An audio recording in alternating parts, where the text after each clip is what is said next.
नमस्कार, मैं श्वेता आपका मेरा हक मेरा देश न्यूज में स्वागत करती हूं। तो चलिए रुक करते हैं आज की प्रमुख खबर की ओर।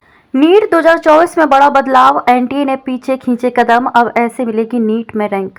National eligibility cum entrance test NEET undergraduate परीक्षा में अब 2 महीने भी नहीं बचे हैं। नेशनल टेस्टिंग एजेंसी एनटीए ने नीट यूजी एग्जाम 2024 में बड़ा बदलाव कर दिया है। इसे लेकर रिवाइज्ड नीट 2024 इंफॉर्मेशन बुलेटिन भी जारी कर दी है। ऑफिशियल वेबसाइट exams.nta.ac.in नीट पर जारी इस सूचना बुलेटिन के अनुसार 2024 यूजी नीट एग्जाम में टाई ब्रेकिंग का नियम एक बार फिर बदल दिया गया है। कहा जा सकता है कि एनटीए ने अपने कदम पीछे खींच लिए हैं। दरअसल एनटीए ने नीट 2024 यूजी एग्जाम में टाई ब्रेकिंग के लिए इस साल नया नियम शामिल किया था। बायोलॉजी, केमिस्ट्री और फिजिक्स के मार्क्स के बाद भी अंक समान रहने पर छात्रों के नीट रैंक का निर्धारण कंप्यूटर से लकी ड्रॉ निकाल कर किया जाने वाला था। जाहिर है कि ये एक विवादित कदम था। एजेंसी बच्चों की सालों की कड़ी मेहनत के परिणाम का फैसला एक लकी ड्रॉ से कैसे कर सकती थी, लेकिन अब ये नियम लागू नहीं होगा। तो अब नीट परीक्षा 2024 में टाई ब्रेकिंग कैसे होगी? नीट में टाई ब्रेकिंग कैसे होगी? अगर 2 या ज़्यादा स्टूडेंट को नीट यूजी 2024 परीक्षा में बराबर अंक या परसेंटाइल स्कोर प्राप्त होते हैं तो उनकी नीट रैंक निम्नलिखित प्रक्रिया के अनुसार तय की जाएगी। बायोलॉजी के विषय में ज़्यादा अंक या परसेंटाइल स्कोर प्राप्त किया है, जिस उम्मीदवार का स्कोर ज़्यादा होगा उसे हाई रैंक दी जाएगी।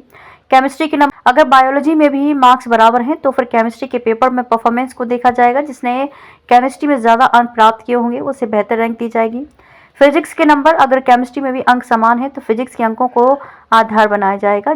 जिस उम्मीदवार ने भौतिक विज्ञान में ज़्यादा अंक प्राप्त किए हैं उसे ऊंची रैंक दी जाएगी। गलत और सही आंसर का रेशियो, उपरोक्त तीनों विषयों में भी अगर अंक समान रहते हैं तो परीक्षा में दिए गए कुल सवालों में गलत और सही उत्तरों के अनुपात को देखा जाएगा। जिस छात्र के कुल सवालों में गलत उत्तरों का अनुपात कम है उसे बेहतर नीट रैंक दी जाएगी। बायोलॉजी में गलत और सही आंसर का रेशियो, अगर कुल मिलाकर गलत और सही उत्तरों का अनुपात भी समान है तो सिर्फ जीव विज्ञान, वनस्पति विज्ञान और जंतु विज्ञान के सवालों में दिए गए गलत और सही उत्तरों का अनुपात देखा जाएगा। जिसका रेशियो कम होगा उसे हाई नीट रैंक दी जाएगी। केमिस्ट्री में गलत और सही आंसर का रेशियो, अगर बायोलॉजी में भी अनुपात समान है तो केमिस्ट्री के सवालों में दिए गए गलत और सही उत्तरों का अनुपात देखा जाएगा। कम अनुपात वाले उम्मीदवारों को आगे रखा जाएगा।